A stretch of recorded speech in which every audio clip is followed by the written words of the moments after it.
This is my review of Jujutsu Kaisen episode 17.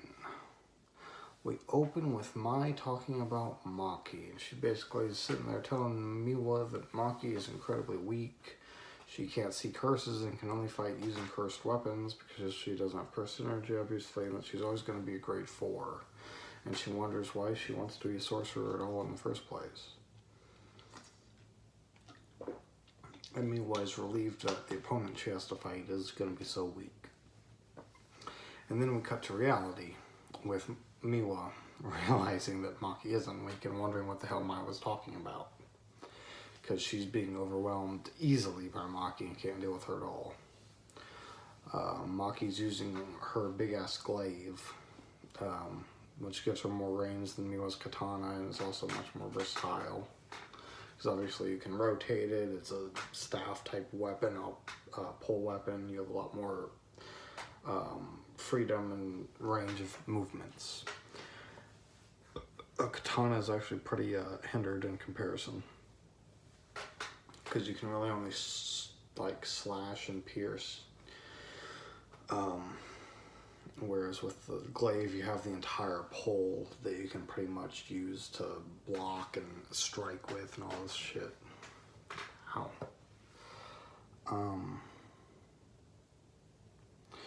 And she says that she would have already died twice to Maki if Maki was using her blade, because she still has her blade wrapped up in a sash, so that it's not actually cutting Miwa. But obviously the strikes still hurt.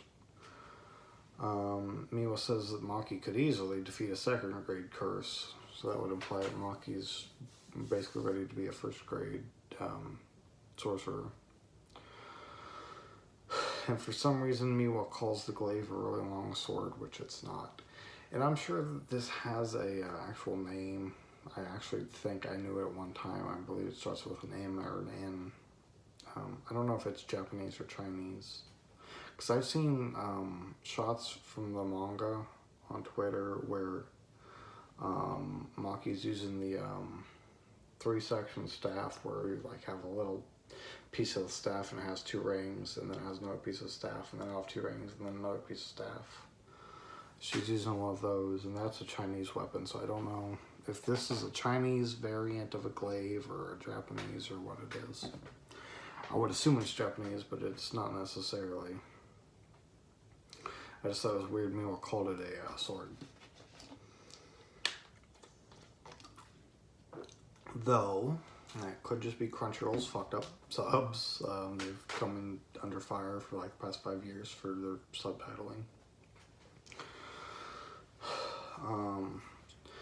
So they end up fighting, and Maki's just clearly pushing Miwa back the entire time. She ends up kicking me once. She falls down a slope, lands in a river. The water here looks beautiful. There's a shot of her lifting her hair out, and the water just goes everywhere. It looks really nice. Very pretty shot. And the choreography and posing is just so much better in this, with their fucking weapon strikes and stuff, than the hand-to-hand stuff we've been seeing for the past 2 episodes. It just looks so much better. Miwa gets up and she sheathes her katana, and she prepares to use the simple domain that we saw her use on Itadori. And this time she reveals how it works. And she says basically anything that's within 2.21 meters of her enters the simple domain, and her body will automatically react to it and strike it. Her feet can't move in order for this technique to remain active. So that's her restriction on it. And basically the slash from her sword while it's sheathed is the fastest technique in the New Shadow School. I don't know what that means. I don't know what the New Shadow School is. I don't know. I don't know if she's from something different and transferred to Kyoto. I have no idea. But I do know that this sheath your katana and pull it for a strike is a particular style of wielding a katana. I have seen that before. There are all kinds of different styles, and this is one of them. It's based on initial strike. the speed at which you use your initial strike. It's kind of, you could think of it in terms of the quick draw of a revolver in a Western, you know, whoever pulls a revolver and shoots first lives, the other person dies. It's basically the same thing where the person who draws their sword the fastest and kills the opponent will live and the other one will die. It's used a lot in scenes like this where it's like a fight.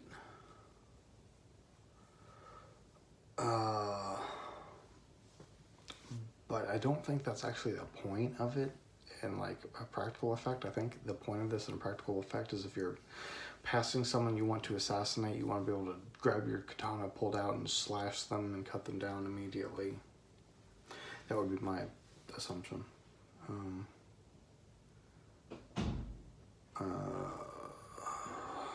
Where did I go? Yeah, she says basically that cursed energy is all around the sword and inside the sheath, and that helps to accelerate the blade as it's coming out. So basically, her main technique is just about the draw of this blade. That's where all of her confidence is how fast she can draw her blade and cut her opponent. But Maki obviously recognizes this fighting style. She calls it out by its name. It's starts with an I.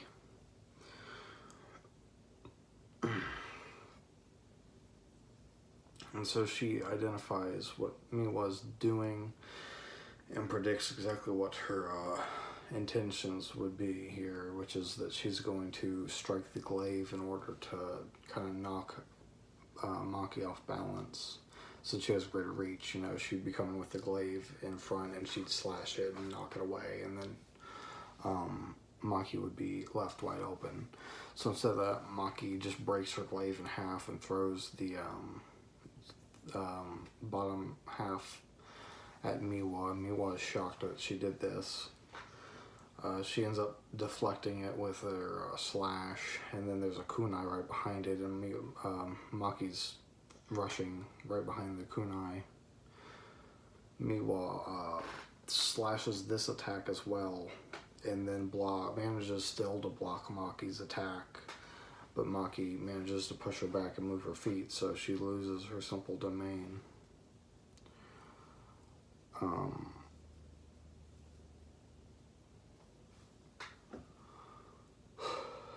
And Miwa begins thinking of a course of action of how she can win. And while she's thinking, Maki just grabs her and pulls her over her head and slams her down, disarms her, and takes her katana away. Miwa states that she was using Aikido, which was like it's kind of like karate, where like you're fighting without a weapon, but the point of it is to disarm your opponent. It's meant for fighting an opponent that does have a weapon, in particular a sword, I believe. And then Miwa's just kind of like stunned at the whole situation and that Maki's stealing her katana away. We cut to Gojo, what's her name, Utahime, the two principals, and a new character. And they're all watching this, they were watching this fight, they're watching all the fights really. And we had to like a zoom in on a crow before we cut to them. And the woman asks Gojo why Maki hasn't been moved up yet, and he starts talking about Maki's family's holding her back. They're doing everything they can to get in her way. And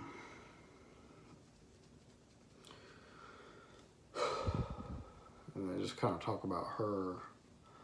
And then Gojo mentions that they can't really focus on Itadori's fight. It keeps cutting out, and she says that it's hard to maintain this with animals. So she's like using her cursed energy to see through animals, apparently, and that's how they're projecting it onto their monitors, and that's how they're watching all this, I guess, which is weird to think about and weird to do.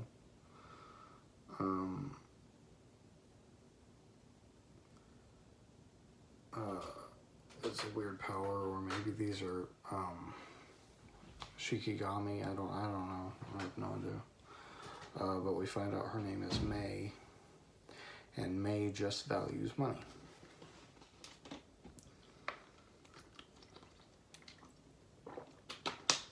And then Gojo thinks about the old man. I can't remember his name at all. And wondering what his plans are going to be, because it's not as easy to kill Itadori as it used to be, so he's going to have to come up with something. And then these papers on the wall, one of them catches fire, and it's a red fire. And then we cut to Ichiji, and he explains how the competition works and the process of killing curses. And basically, the curses are all giving charms, and when they're killed, the charm will burn, and that will trigger the papers inside the building to burn. And if it burns red, that means Tokyo killed it. If it burns blue, that means Kyoto killed it. This is all based on the curse energy that they have, and since Maki doesn't have curse energy, it'll be assumed if something dies to non-cursed energy that Maki killed it, and it'll burn red. And it's revealed that Panda and Toto each killed one. Of course, we know Toto killed the one when he was trying to punch Itadori and it got in the way. And then they show Panda killing one. He just walks up and slashes it with his hand and it dies. It was a funny scene. Gojo and Otahime kind of lament that their students can't work together. It seems like Utahime works with them at the Kyoto branch, but I don't know why she was wearing a Shrine Maiden outfit, because they don't wear any shrine shit. They just wear school outfits, so that was strange. But I guess she has the same role as Gojo in being their teacher. I don't know.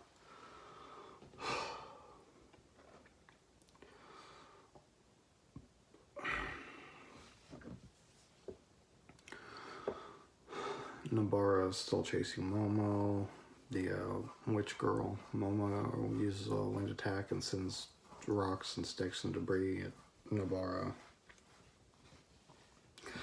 And as Nobara's thinking of a plan to attack, Momo's broom appears behind her and flies into her, striking her in the face. And then Momo gets into this weird tangent about men and women, and I didn't know what the point of all this was. It was weird and it seemed to come out of nowhere.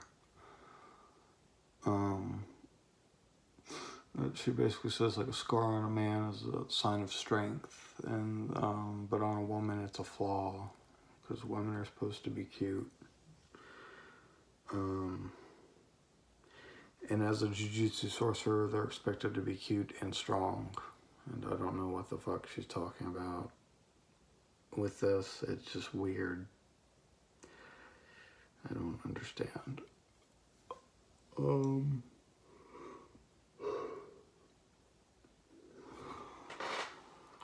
And she starts talking about Mai for some reason, and brings up that Mai has it even harder because she has more standards put on her than just being cute and strong. And that Nobara can't possibly understand what it's like to be Mai. And she just seems infatuated by Mai for the rest of the episode. It's so strange, and I don't know why. And Momo hits Nobara again, I think, and is shocked that Nobara is so resilient. And Nobara basically says she's used to getting beat up. And she kind of goes into this thing thinking about, like, I can't hit her too hard because I'll kill her. And then she says, no, that's not right. And I can't even go all out because I don't. She basically explains that all of the Kyoto team has to use their cursed energy on their ears and brain to make sure they're in control of their actions, because the cursed speech user guy is around, and that's the only way they can stop him from affecting them. It cuts and shows him in the forest zipping down his thing ready to say something, but I don't know if he was actually around or where he is. But they all have cursed energy on their ears to block for that, so they can't use 100% of their strength in a fight. So Momo's holding back, even though she doesn't really want to. She just doesn't have all of her energy at her disposal. Nobara starts hitting a bunch of nails, sending them at Momo, kind of just criticizing Momo for what she's talking about. Momo says that the Zenians don't want women as their as like the top sorcerers, and they don't just not want women, but they also don't want non-sorcerers in general. So Maki being like a non-sorcerer and a woman, I guess, is double bad, but Mai is a sorcerer. She just doesn't have a very good power. Again, I don't know what the fuck. Like, we're learning this, like, secondhand from Momo. Mai isn't the one explaining this, so it's just weird and just seems so strange and bizarre and out of place to talk about this. I don't know why they would care the sex of a sorcerer. Like, it's not like we're talking about a fucking martial arts where the genetics of your body matter that much. We're talking about using borderline magic, which is based entirely on other shit than physical strength. That can play a part and that can help, but it isn't really that big a factor.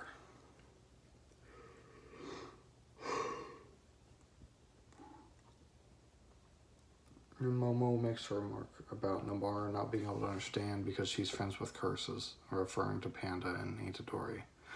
And it pisses Nobara off, and she says that she likes Maki, but she dislikes the way Mai talks about people. It reminds her of how the people around her are treated Saori.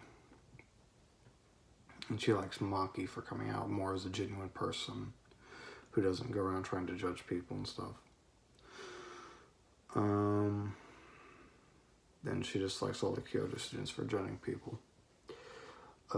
She also doesn't really like the idea of having to live up to someone else's expectations. She'll just live up to her own. And then Nobara detonates all of the nails she's been firing into the trees, and they all explode. There's phenomenal animation of Momo flying through the trees as all the explosions are going off. She's trying to keep control of her broom and stuff.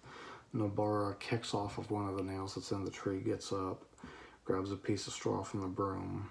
And then I think Momo kicks her, but it was really hard to tell what was happening because everything was so zoomed in at that point. But she uses her voodoo doll technique, puts the straw in it and hits a nail into the voodoo doll, which I'm assuming, like obviously that affects the curse. In this case, it's her attacking the broom.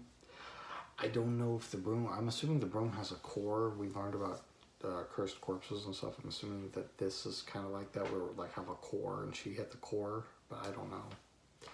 It's not really explained very well what this, we've seen what this technique does, but I don't know what it does in terms of this broom, other than that it hurt it.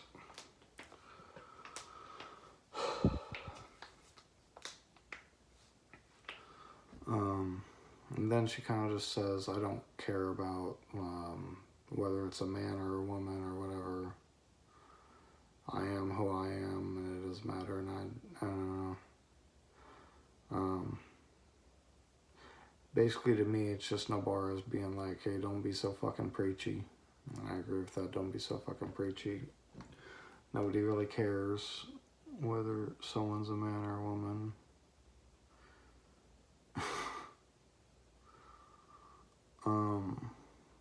And then Nobara kind of is going at Momo because Momo's down on the ground, and she says she can't use her actual hammer because she might kill Momo.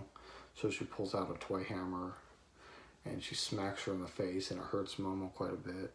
And they have a bunch of cuts, and I think it was a bunch of cuts of that one hit, but it might have been actually a barrage of hits. I couldn't tell. But then Nobara says one more hit, and she's gonna hit her, and then she gets shot in the head.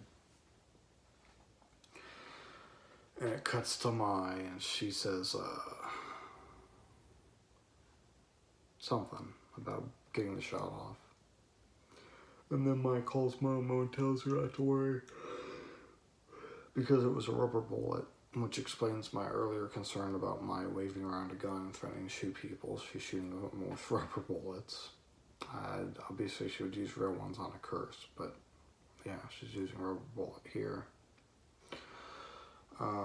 She presumes that Mechamaru lost because she saw his ultimate technique, the big cannon attack, and she can't get a hold of him when she calls him, so she tells Momo that Panda will be returning to Nobara soon, and she needs Momo in the air for reconnaissance for their team. And they have a weird relationship where they're kind of like talking softly to each other, saying some stuff, like they understand what each other's intentions are without saying anything. But it's so awkward, and I don't know. There's two different characters entirely. Momo and Mai have nothing in common. So I don't know what the fuck their relationship here is. I don't know what their history is. I don't know why Momo seems so infatuated. It's strange. Fuck. Mai hangs up the phone and we see Maki is behind her on a tree and kind of says, "You should have called your teammate here. I don't mind 2-on-1. Maki's smiling. She's very confident. And Mai just says that she wants to defeat her alone. We cut away to Nabar explaining Maki's family situation to Itadori and how they're stopping her from moving up. Panda says that Maki will have a much easier time moving up if she does well in this event to Itadori. So they're all gonna try to do their best so that Maki can move up and get the better one up on her family, essentially. We cut to Mai shooting at Maki. Maki cuts one of her rubber bullets in half. And then she begins leaping through the trees, and she's moving so fast that Mai can't react to it. She shoots and hits a tree and stuff, and as soon as she starts to think that she's getting the hang of where Maki's going, Maki's underneath her and cuts a tree branch that she's standing on, and she begins falling.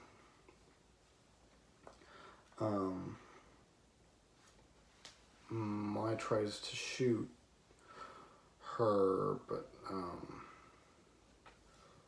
Maki dodges it and then lands a round kick on the side of her and then hurts her. And then Mai kind of has an internal dialogue saying that she knows Maki's always been better than her. And she thinks back to when they were kids and Mai could see a curse and Maki couldn't, but so Maki just tried to help her move past it and not be scared of it.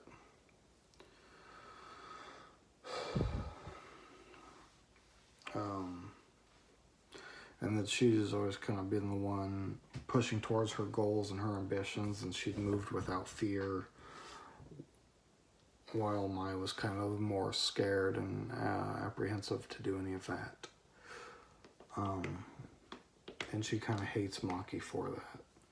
And when Maki is talking to the clan leader who's just drunk and telling him that she's going to leave and get strong, and when she returns she'll be the head of the clan, he kind of laughs at her and says that he'll make her life hell to get her prepared for that position, and she says she'll accept that, and then he says that he'll also make Mai's life hell, and she just kind of says, well, she's not involved, and walks away. And Mai was sitting outside the room the entire time and just kind of whispers that Maki's a liar, basically saying that because they're twins and they're kind of joined at the hip, Mai was always going to be involved, I think.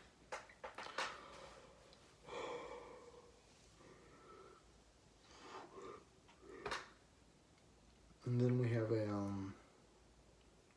series of cuts showing Mai shooting at Maki, and she fires all 6 of her shots off, which we find out is basically the plan for both of them.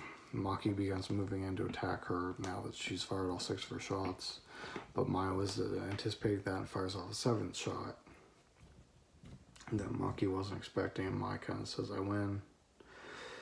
During this, we had a remix of the commercial break OST, which I thought was really interesting. It was pretty cool. I don't know if this has been in it before, but I don't think it has.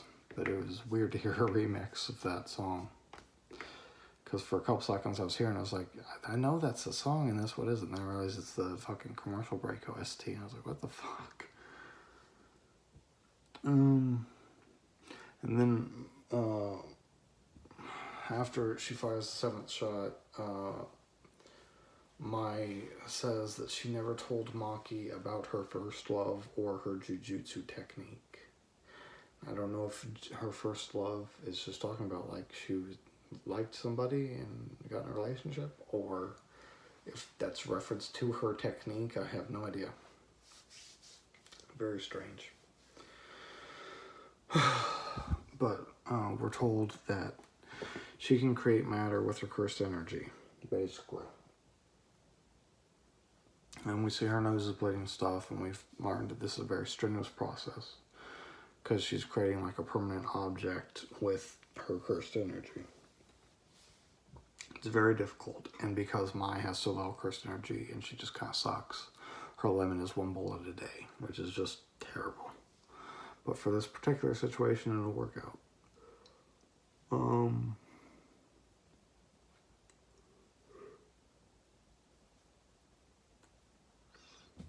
But then Maki catches the bullet, and Mai's just kind of shocked that she could catch it.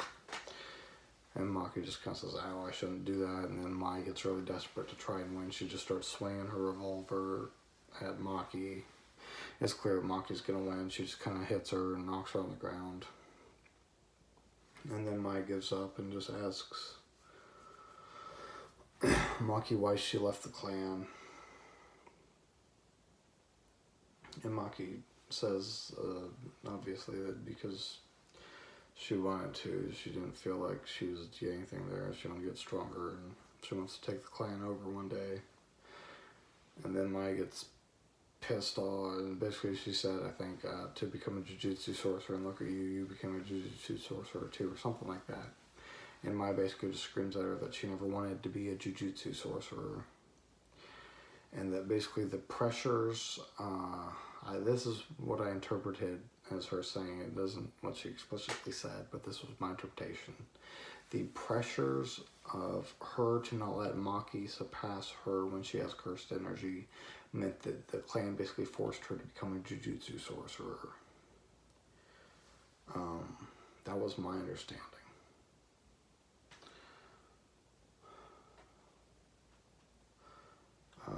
She says she's sick of fighting, she's sick of feeling pain, she's sick of being scared. She doesn't care for any of this. She doesn't enjoy being a sorcerer. She doesn't want to be a sorcerer. She doesn't want to do any of this. And she blames Maki for her life becoming so hard because it kind of forced her into that. And she would just rather live a simple life with the clan instead of doing all this. It's clear that Mai felt very abandoned by Maki.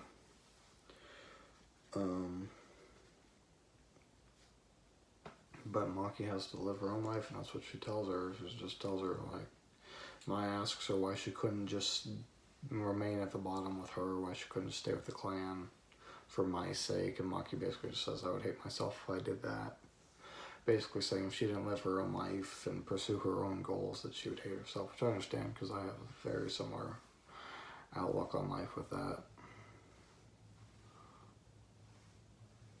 That regardless of how it may negatively affect other people around you or that you know, you do have to kind of pursue your own goals. You can't live other people's lives for them or let them try to live their life through you. You just have to live your own life. And we have a cut back to Mai asking Maki to never leave her alone and to never leave her behind. And Maki says, of course I won't, we're sisters. And then Mai calls her a liar again and starts crying. It doesn't seem like their relationship got any better here. It didn't really get worse. Maki's got more of an understanding of my situation, and that's about it. But it's definitely not better. So they have a long way to go to any kind of repairing their shit. And that's the end of the episode, and then we have a comedic thing after the credits with Miwa, Mai, and Momo. And I think they have a really good dynamic. We've seen them a few times now with this. And it's just, they're always funny together. Miwa in particular is just a really funny character. I think she's my favorite character now. She's going to get food, and she walks out, and Momo and Mai are eating all of her food. And she's kind of depressed, and then Momo shows her how to make spicy seafood ramen, goes over all these steps and gives it to her, and Miwa kind of is eating it and said, yeah, this is really good, I wonder why you guys didn't eat this. And then Momo says, well, of course you're going to be paying for it in the morning, basically saying you're going to be shitting all morning. And Miwa just kind of stops eating it and looks at it dejected. It was funny. Then we have a preview of the next episode, and they showed Mojito. So Mahito is going to be doing something in the next episode. That'll be very interesting. Good episode. I've already talked about. I thought Maki vs. Miwa was the best part of this event so far. One of the best fights so far of the series. This episode didn't have any of the weird posing I'd been noticing or any of that. A lot more like, I don't know if it was simplistic or grounded or what, but just... It's only when they try to do abstract flips and stuff, and like these big heavy hits, that just, they don't look very good. Panda's barrage in the last episode looked good, but that's because like it had a bunch of those smeary arms that are just flying everywhere. So they look like they're hitting fast, instead of the punches we see from Itadori where they draw it really slow and it doesn't look very painful.